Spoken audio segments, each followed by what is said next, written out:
And just by their very nature, Jews don't generally proselytize. We had a situation at the Air Force Academy way before General Gould was here, where we had a Messianic Jew, some of you are familiar with the term, someone who was born Jewish, considers themselves still to be Jewish, but are basically born-again Christians, who was being so tormented by his roommates, they took his prayer book and wiped their asses with it in front of him. So we jumped into that one, as you might imagine.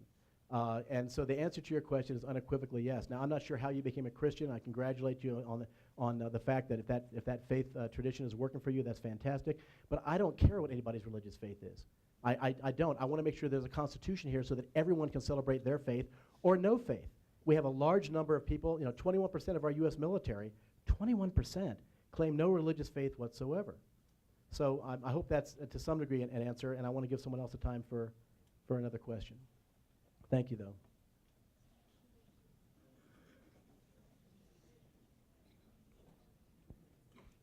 Sir, Cadet First Class Brandon Paquette, CS-17. What is it with 2010? They're the only ones asking questions. Okay. Leading the way. But, oh, I bet you hate hearing that, underclassmen, don't you? Sir, you've alluded to receiving threatening or harassing phone calls, constantly being vilified here and outside of here. Yet you've given up, as far as I can tell, what would have been a very profitable, very lucrative career in the practice of law. You dedicate your entire life to this. Why? Well, I've never been asked that question. That's really a good one. I think 2010 must be the best class. What is the motto for 2010? What is it? Strength within. That's fantastic. My class, class 77, we were actually Pride rides, but then we had to be under the class of 76 that trained us, which was Mike Gould's class. They were the golden-haired bicentennial boys, and I have a brother-in-law in that class. So I think they kind of changed our class motto to 77, just passing through. And we've never been able to get that one off of us like a tar baby.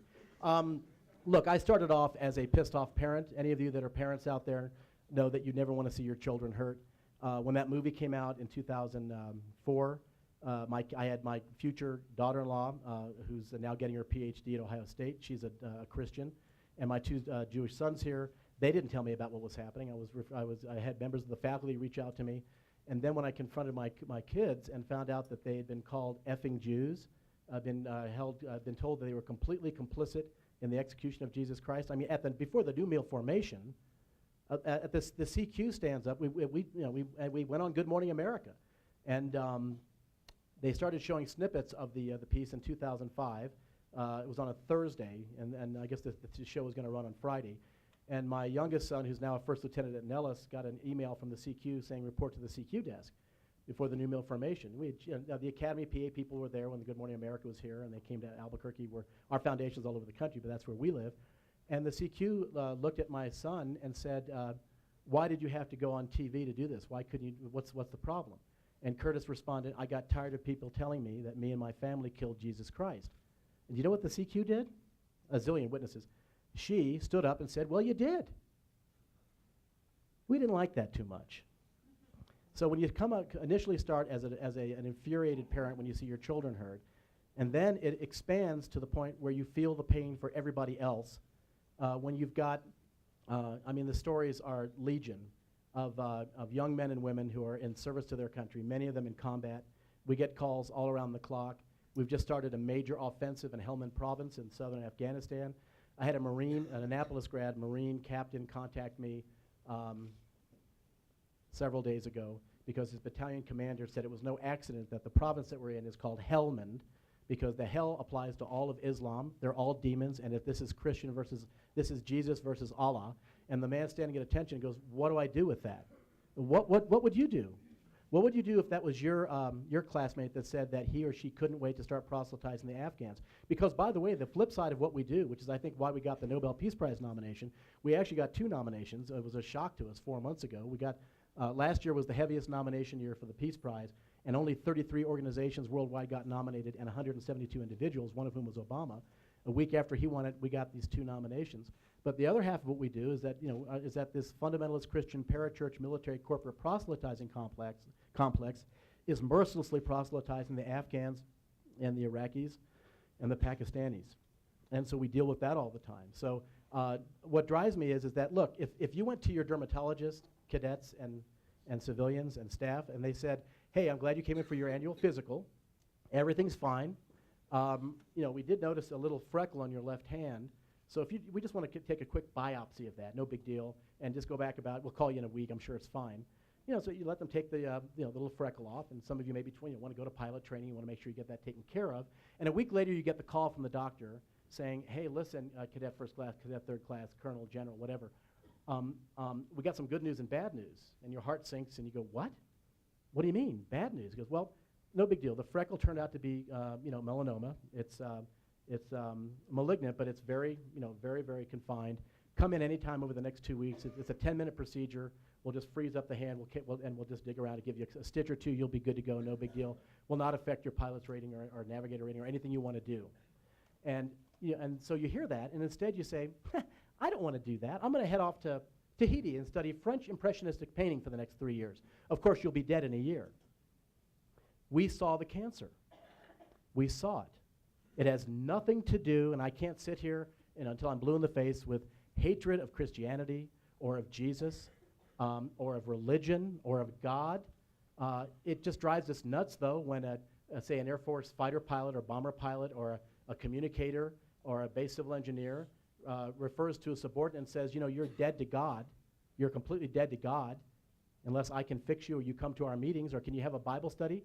We're dealing with a situation right now, and the air staff is, at a major U.S. Air Force installation where there are nuclear weapons, where the squadron commander has invited key squadron staff and anyone else who'd like to come to his Bible study or her Bible study on Sunday. Service before self. There's a way to do it. Ask your superintendent. Does he invite you to Bible studies? I don't think so. Why is he and so many other evangelical Christians willing to comport with, again, time, place, and manner in the Constitution? I apologize for the long answer. Do we have time for another question? Yes, ma'am? We have 480 seconds. Sir, I appreciate your time today. Getting at this point in our career, and I think there was a very good, very pragmatic question that was asked that was kind of glossed over. As our young folks go out to be leaders, how would you define proselytizing? Because now in 10 years in, I've seen situations where perhaps there was something that was inappropriate. I wouldn't necessarily define it as proselytizing. And as a leader, I've tended to fall back to the more conservative position of the two. But I also think that we see some instances where people are accused of proselytizing where they necessarily aren't. And I'll give an example just to make it more clear. Perhaps a first sergeant who has a quote at the bottom of his email signature that's maybe a biblical quote. In no other way does he approach his troops with any kind of religious message. It's more just a very minor expression of faith as opposed to proselytizing. I think those are the really practical definitions I don't want to cut you off. Hear. Yeah, we would be completely against that, and that's against Air Force regulations. I mean, there's an AFI specifically on point. You just can't do it. It's one of the listen, here's the thing. You cannot engage the machinery of the state to push your religious faith. The email thing is a major hot button for us. I thought we'd seen everything until we saw the Trijicon gun sight thing. And I mean, I can tell you that we've had, and there's not enough time, and I want to get, and I understand your question. The best way I can define proselytizing is, here's not a good way to say it. The current Chief of Chaplains of the U.S. Air Force, Major General Cecil R. Richardson, made a statement on Tuesday, July 12th, on the front page of the newspaper, most reviled by the Pentagon, which is not the Colorado Springs Gazette at all, or the Washington Post. You know what that newspaper is? Yes, the New York Times. Is that my daughter? Okay, you can't be saying. You've heard me speak too many times. He made the statement that the Air Force will not evangelize, but we will reserve our right, we will not proselytize, but we will reserve our right to evangelize essentially anyone that we determine to be unchurched. Well, what the hell is unchurched? What, are we going to start holding Geiger counters out to people? And if it comes back with this amorphous thing saying that you're unchurched, while the U.S. Air Force and the other services do it too, they reserve the right not to Islamicize, Hinduize, Buddhaize, Wiccanize, Judaize, Shintoize, or Islamicize you, or Catholicize you, or mainstream Protestantize you, but they're going to evangelize you.